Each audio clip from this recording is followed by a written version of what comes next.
खुल रही है पाकिस्तान की पोटली। देखिए कौन कौन से सवाल बाहर कूदे। क्या यह सच है कि पाकिस्तान में लश्कर चीफ हाफिज मोहम्मद सईद का संगठन जमात-उद-दावा समाज सुधार संगठन है? इंडिया जो इस खेल का असल जिम्मेदार है, उसे बदला लेना है इंशाअल्लाह। क्या यह सच है कि पाकिस्तान के पास भारत के मोस्ट वांटेड आतंकी हाफिज सईद के खिलाफ एक भी सबूत नहीं है? क्या यह सच है कि पाकिस्तान में रह रहे हिंदुओं पर कोई जुल्म सितम नहीं ढाया जाता? वो आजाद हैं, खुश हैं, निर्भय हैं? क्या यह सच है कि मुंबई के सीरियल ब्लास्ट का गुनहगार दाऊद इब्राहिम पाकिस्तान में नहीं रहता, पाक का उससे कोई वास्ता नहीं है? क्या यह भी सच है कि पाकिस्तान की चीन के साथ कोई खुफिया डील आज तक नहीं हुई है, पीओके में चीन की मौजूदगी नहीं है? क्या यह सच है कि मुंबई हमले के गुनहगार आतंकवादियों को सजा दिलवा कर रहेगा पाकिस्तान? क्या वाकई पाकिस्तान परमाणु हथियारों की तादाद अपनी रखवाली के लिए बढ़ा रहा है या इरादा धमकाने का भी है? क्या भारत की तरफ से 400 बार सरहद पर युद्ध विराम तोड़ा गया है? क्या बॉर्डर पर हिंदुस्तानियों का खून नहीं बहा है? क्या पाकिस्तान आतंकियों और आतंक का खात्मा करना चाहता है? क्या वो खुद लाचार, परेशान और बेचारा है? क्या भारत पर हमले के बाद जिंदा पकड़े गए आतंकवादी पाकिस्तानी नहीं थे? क्या उनका मुल्क पाकिस्तान नहीं था? अगर पाकिस्तान इतना ईमानदार है तो फिर झगड़ा काहे का? अगर पाकिस्तान आतंक से बेखबर है तो फिर वो अपने यहां छिपे 9/11 के मुजरिम ओसामा बिन लादेन को खुद मार गिराता। 26/11 का गुनहगार हाफिज मोहम्मद सईद पाकिस्तान की किसी जेल में चक्की पीस रहा होता और 1993 के मुंबई सीरियल ब्लास्ट का गुनहगार दाऊद इब्राहिम किसी एनकाउंटर में मारा जा चुका होता और सरहद पर आतंकवादी घुसपैठ करने की हिमाकत न करते और बॉर्डर पर गोली या गोलों के बजाय मिठाइयां बंटती। लेकिन ऐसा नहीं है। पाकिस्तान ने गढ़े हैं झूठ और बेबाकी और बेशर्मी से आज हम पर थोपे गए ये झूठ। देखिए झूठ मेड इन पाकिस्तान। पाकिस्तान के बारे में पूरी दुनिया जानती है कि वो कैसी बातें करता है, लेकिन आज पाकिस्तान ने जो कुछ कहा वो दुनिया के सामने कहा, खुलकर कहा। अब ये देखिए ये झूठ है कि सच। आज पाकिस्तान ने साफ साफ ये कहा कि मुंबई हमले के गुनहगार हाफिज मोहम्मद सईद का संगठन जमात-उद-दावा एक समाज सेवी संगठन है और उसके खिलाफ हिंसा का कोई सबूत पाकिस्तान के पास नहीं है। पाकिस्तान के हाई कमिश्नर अब्दुल बासित आज बेंगलुरु में झूठ का ये पुलिंदा खोलकर बैठे। एक के बाद एक झूठ बोलते गए। ये भी कह गए कि दाऊद इब्राहिम पाकिस्तान में है ही नहीं। ये भी कह गए कि सरहद पर युद्ध विराम भारत तोड़ता है। सुनिए ये झूठ गाथा जिसके जरिए वो ये बताना चाहता है कि पाकिस्तान से ज्यादा आतंकवाद पर सख्त कोई नहीं है। लेकिन आप बताएं दुनिया में कौन सा देश ऐसा होगा जो ये मानेगा कि दुनिया में सबसे ज्यादा अगर आतंक के खिलाफ कोई कार्रवाई कर रहा है तो वो पाकिस्तान है। लेकिन सच यही है कि पाकिस्तान ये दावे कर रहा है। पाकिस्तान एक के बाद एक लगातार झूठ बोलता जा रहा है, लेकिन इसके बावजूद आज तक अंतर्राष्ट्रीय समुदाय उसके खिलाफ इकट्ठा क्यों नहीं हो रहा है? क्यों पाकिस्तान को हम ये इजाजत दे रहे हैं कि वो झूठ पर झूठ बोलता जाए? और ये भी नहीं कि पाकिस्तान में जूनियर लेवल पर यह बातें कही जा रही हों। पाकिस्तान के हाई कमिश्नर अब्दुल बासित भारत के अंदर आज इस तरह की बातें कर रहे थे। वो न केवल आश्चर्य की बात है बल्कि एक ऐसी बात है जिसका मुद्दा संयुक्त राष्ट्र में उठाया जाना चाहिए और पूरे अंतर्राष्ट्रीय समुदाय को एकजुट होना चाहिए। खास तौर पर इसलिए कि पाकिस्तान के पास परमाणु बम है और अब नई बातें इस तरह की भी सामने आ रही हैं कि पाकिस्तान के जरिए जो डर था कि परमाणु बम दूसरे देशों तक पहुंच सकता है, पहले पहुंच चुका है और आगे भी पहुंच सकता है, यह डर और पुख्ता हो गया है। और यह डर ऐसा डर है जो कि भारत, अमेरिका, ब्रिटेन, फ्रांस सहित कई देशों को है।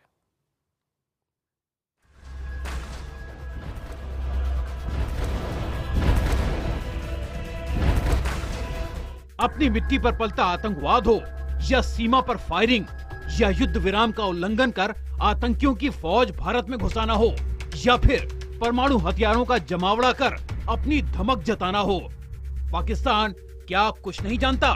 क्या उसकी जानकारी के बगैर उसकी जमीन पर आतंकवादी और दाऊद जैसे डॉन रह रहे हैं? भारत में पाकिस्तान के हाई कमिश्नर की मानी जाए तो हाँ, आतंकवाद के खिलाफ पाकिस्तान से ईमानदार तो दुनिया में कोई भी नहीं है। बासित साहब की मानी जाए तो आतंक के सरगना हाफिज मोहम्मद सईद का संगठन जमातुद दावा से बड़ा समाज सुधारक कोई नहीं है। और जो कोई भी गुलाम कश्मीर यानी पीओके में पाकिस्तानी जुल्म सितम की तस्वीरें दिखाता है, उससे बड़ा मुजरिम कोई नहीं है। बेंगलुरु में अब्दुल बासित प्रेस से मुखातिब थे और पाकिस्तान को बेगुनाही और मासूमियत के कई सर्टिफिकेट बांटते गए। All those militant outfits who were involved, engaged in violence, those have been proscribed. Jamaat-ud Dawa is primarily a philanthropic organization.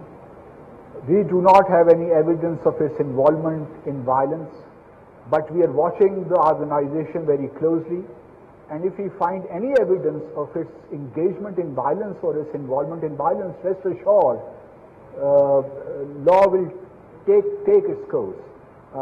It will be banned if it is substantiated by undeniable evidence. But obviously we cannot proscribe any organization on simply hearsay. If you have any evidence, if India has any evidence of its engagement, involvement in violence, do share that with us. शायद पाकिस्तान के high commissioner ये भूल गए कि भारत पाकिस्तान को आतंकवाद और आतंकवादियों से जुड़े कई डोजियर दे चुका है। शायद वो ये भी भूल गए कि भारत लगातार मुंबई हमले के मास्टरमाइंड लखवी की आवाज का नमूना पाकिस्तान से मांग चुका है, लेकिन पाकिस्तान टस से मस नहीं हुआ, क्योंकि अगर उसने आवाज का वो नमूना दे दिया तो भारत उस आवाज से मुंबई हमले के वक्त रिकॉर्ड की गई आवाजों का मिलान कर लेगा। ये पूरे हिंदुस्तान को सन्न करने वाली वो आवाजें थी जो मुंबई हमले के वक्त हमने इंटरसेप्ट की थी, जिनमें लखवी पाकिस्तानी आत्मघाती हमलावरों को ज्यादा से ज्यादा नुकसान करने का हुक्म दे रहा था। साफ है, अब्दुल बासित पाकिस्तानी हुक्मरानों की जुबान बोल रहे थे। झूठ का ये पाकिस्तानी संस्करण उनके भाषण की धुरी में रहा। मुंबई हमले के हमलावरों को सजा देने के सवाल पर भी वो बेबाकी से झूठ बोलते दिखे, और तो और यहाँ तक कह गए कि पाकिस्तान तो खुद ही आतंक से लहूलुहान है, फिर भी वहाँ अमन की जन्नत है, वहाँ तो कोई भी दहशतगर्द सिर नहीं उठा सकता, सारे के सारे दहशत फैलाने वाले ग्रुप बैन हैं। All militant outfits have been proscribed in India, in Pakistan. They are banned in Pakistan, and Pakistan is committed not to allow its territory for terrorism anywhere in the world. As far as Mumbai trial is concerned, you know that we arrested 6 people. They are under trial. Recently, we asked India formally to provide us some specific information. We are waiting for India to respond to that, and we hope that India would cooperate with Pakistan in order to expedite this particular trial in Pakistan. There can't be any other country in the world, and I can bet on this, which would be more interested in eradicating terrorism than Pakistan, because Pakistan is the victim, of terrorism. So it serves no purpose for us to really get into that. सुना आपने, झूठ made in Pakistan का एक और सबूत। पाकिस्तान ने सभी आतंकवादी गुटों को बैन कर रखा है। हकीकत तो ये है कि जब संयुक्त राष्ट्र और अमेरिका ने लश्कर-ए-तैयबा को बैन किया, उसके बाद पाकिस्तान ने मजबूरी में उन पर पाबंदी लगाई, लेकिन उसी के बाद लश्कर के मुखिया हाफिज मोहम्मद सईद ने जमात-उद दावा नाम का संगठन बना लिया, समाज सुधार का चोला ओढ़ लिया, लेकिन संयुक्त राष्ट्र और अमेरिका ने उसे भी बैन कर दिया। मगर पाकिस्तान ने आज तक आधिकारिक तौर पर जमात-उद दावा को बैन नहीं किया है, और आज भी मुरीदके में अपने हेडक्वार्टर में जमात-उद दावा अपनी गतिविधियां चला रहा है, और उसका मुखिया खुलेआम भारत के खिलाफ जहर उगलता घूम रहा है। पाकिस्तान को भारत का most wanted don Dawood Ibrahim भी नहीं दिखता, भले ही दाऊद के कराची समेत पाकिस्तानी पते मीडिया में दिखाए जा रहे हों, भले ही दाऊद के पाकिस्तानी पासपोर्ट के नंबर नजर आ रहे हों, लेकिन बासित साहब कह रहे हैं कि दाऊद कौन दाऊद, वो तो पाकिस्तान में है ही नहीं। जहाँ तक आपने दाऊद इब्राहिम का जिक्र किया, वो यकीनन पाकिस्तान में नहीं है। और बात तो ये यहाँ तक भी है कि आपके अंदर भी मैं देखता हूँ कि मुतज़ाद बयानात आते रहते हैं। कभी कहते हैं पाकिस्तान में है आपके लीडरों की तरफ से, और कभी कहते हैं हमें पता नहीं है कहाँ पे है। तो आपके अंदर से भी मुतज़ादात बयान आते रहते हैं। तो ये मसला जो है आपकी तरफ से ही है। जहाँ तक हम पाकिस्तान का ताल्लुक है वो पाकिस्तान में नहीं है। अगर आपके पास कोई इंफॉर्मेशन है तो हमारे साथ काइंडली शेयर कीजिए। टेलीविजन देखिए मेरी बात सुनिए, सिर्फ टेलीविजन पे एड्रेसेस दिखाने से काम नहीं चलता। मैं भी आपको हजारों एड्रेसेस हजारों लोगों के यहाँ टीवी पे दिखा सकता हूँ, वो कोई बहुत बड़ा मसला नहीं है। असल चीज़ है कि आप जो इन्फॉर्मेशन है हमारे साथ शेयर कीजिए ऑफिशियली, मीडिया के थ्रू नहीं। मीडिया के थ्रू हम ये डिप्लोमेसी कंडक्ट नहीं करते। झूठ मेड इन पाकिस्तान का एक और नमूना भारत में पाकिस्तान के हाई कमिश्नर अब्दुल बासित ने पेश किया। उन्होंने IBN नेटवर्क पर POK में मानवाधिकारों पर पाकिस्तानी हुकूमत के जुल्म सितम के वीडियो को उल्टे बनावटी करार दिया। पाकिस्तान में अल्पसंख्यक हिंदुओं की बदहाली को भी सिरे से नकार गए। You know and I know those manufactured videos have no relevance. I'm so sorry to say that. And we're very proud of our tolerance, our traditions, and even today I can give you many examples. There are many Hindu parliamentarians, there are many Hindu friends who are in the foreign service of Pakistan. There are many examples. So there is no collective organized hate against Hindus in Pakistan. We all very much respect them. There may be individual cases here and there, and such cases you find everywhere in the world, and Pakistan is no exception. शायद बासित साहब ये स्वीकारना नहीं चाहते कि जिस कश्मीर की वो रट लगाए रहते हैं, जिस कश्मीर की आजादी के हक में उनके नेता बयान देते रहते हैं, उसी कश्मीर का एक हिस्सा खुद उनकी हुकूमत से संभल नहीं रहा। ये वो हिस्सा है जहां रहने वालों को आम पाकिस्तानी के बराबर हक नहीं है। न उनकी सुध लेने वाली सरकार है, न जख्मों पर मरहम रखने वाला कोई सियासतदान। और इस पर भारत पर एक और तगड़ा कटाक्ष। बीजेपी अध्यक्ष अमित शाह की एक टिप्पणी कि अगर बिहार में बीजेपी हारी तो पाकिस्तान में पटाखे फूटेंगे, लगता है बासित साहब के कानों में गूंज रही थी।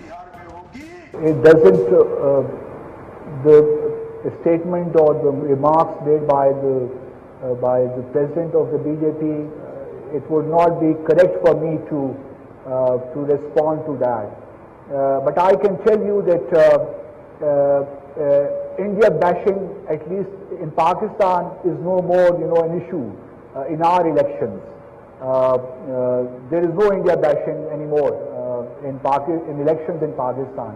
So we have walked past that phase. Thank God. ये वही बासित है जो कश्मीर के अलगाववादी नेताओं को अपने यहाँ दावत देते हैं और उसी के चलते भारत और पाकिस्तान के बीच वार्ता बंद हो जाती है। ये वही बासित हैं जो ये दावा भी करते रहे हैं कि पाकिस्तान कभी परमाणु हथियारों की होड़ को बढ़ावा देना नहीं चाहता था। ये तो भारत था जिसके परमाणु परीक्षणों के दबाव के चलते पाकिस्तान को भी परमाणु बम विकसित करने पड़े। शायद बासित साहब भूल गए कि उनका ही टॉप वैज्ञानिक AQ खान परमाणु तकनीक दूसरे देशों को बेचने का दोषी पाया गया था। पाकिस्तान की हुकूमत और ख़ास के पाकिस्तान की मिलिट्री इसमें बहुत बड़े पैमाने पर इन्वॉल्व है। सबसे बड़ा जो खतरा और चिंता की बात है वो कभी सामने आ सकती है कि ये स्टेट्स के अलावा किसी नॉन स्टेट एक्टर्स को तो नहीं ये कार्रवाई की गई।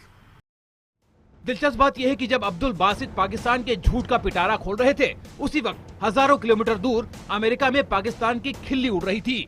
अमेरिका के एक वरिष्ठ सीनेटर ये बयान दे रहे थे कि पाकिस्तान के पूर्व सैनिक तानाशाह जनरल परवेज मुशर्रफ का ये कहना उन्हें हैरान नहीं करता कि पाकिस्तानी सरकार लश्कर को ट्रेनिंग देती रही थी। सुनिए उनका बयान।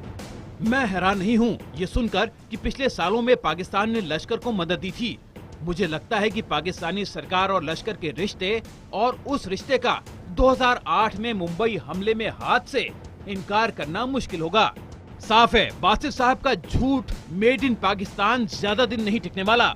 झूठ का पिटारा भर चुका है। Bureau report, IBN 7।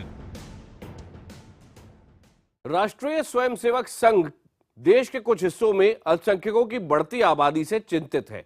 रांची में हो रही संघ की 3 दिवसीय राष्ट्रीय कार्यकारी मंडल की बैठक में इस पर प्रस्ताव लाने की तैयारी है। प्रस्ताव में हजारिका कमेटी के हवाले से जनसंख्या वृद्धि में असंतुलन पर भी चिंता जाहिर की जानी है।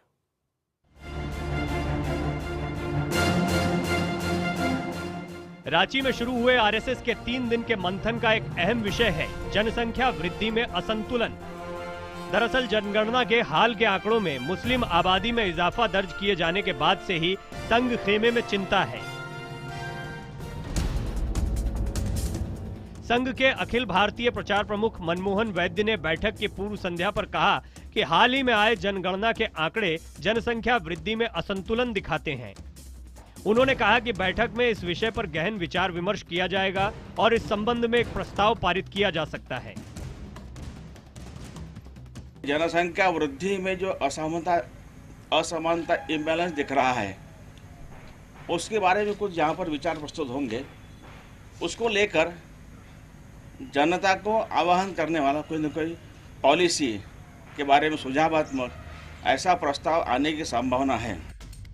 पिछले दिनों जारी जनगणना के आंकड़ों के मुताबिक मुस्लिम समुदाय की आबादी 2001 से 2011 के बीच 10 साल में 0.8% की वृद्धि के साथ 17.22 करोड़ तक पहुंच गई है। वहीं हिंदुओं की जनसंख्या इस अवधि में 0.7% कमी के साथ 96.63 करोड़ रह गई है। संघ ने उपमन्यु हजारिका आयोग की इस रिपोर्ट पर भी देशव्यापी बहस की जरूरत बताई कि बांग्लादेश से अवैध पलायन के चलते 2050 तक असम में स्थानीय आबादी के सिमटकर अल्पसंख्यक हो जाने का खतरा है। हालांकि विरोधियों को इसमें भी सांप्रदायिक सियासत की बू आ रही है। कुछ इसे बिहार में चल रहे चुनाव से भी जोड़कर देख रहे हैं। बिहार में होने वाले चुनावों में ध्रुवीकरण कैसे सांप्रदायिक आधार पर किया जाए, और इसीलिए ये सेंसस के आंकड़े प्रकाशित भी किए गए। समूचा देश जो है वो विभाजन के कगार पे खड़ा हुआ था और 1947 जैसा वातावरण बनाने का प्रयास किया जा रहा है। इससे पहले विजयादशमी पर अपने संबोधन में भागवत ने कहा था कि पिछली 2 जनगणना रिपोर्टों के तथ्य और आंकड़ों और परिणाम स्वरूप सामने आए असंतुलन पर व्यापक मंथन हो रहा है। Bureau report, IBN 7। और अब बात पाकिस्तान क्रिकेट टीम के पूर्व कप्तान और तहरीक-ए-इंसाफ पार्टी के नेता इमरान खान की। इमरान खान ने अपनी दूसरी बीवी रेहम खान से भी तलाक ले लिया है। दोनों का निकाह इसी साल जनवरी में हुआ था। 63 साल के इमरान ने 42 साल की टीवी पत्रकार रेहम से तकरीबन 10 महीने पहले निकाह किया था। दोनों ही की ये दूसरी शादी थी, लेकिन 1 साल से भी कम वक्त में दोनों अलग हो गए हैं और बताया जा रहा है कि आपसी सहमति से दोनों अलग हुए हैं। इमरान की पार्टी तहरीक-ए-इंसाफ ने मीडिया से इस बाबत किसी भी तरह की अटकलें नहीं लगाने की अपील की है। रेहम से पहले इमरान खान ने जमाइमा गोल्डस्मिथ से निकाह किया था। दोनों की शादी तकरीबन 9 साल चली। इन दोनों का तलाक जून 2004 में हुआ।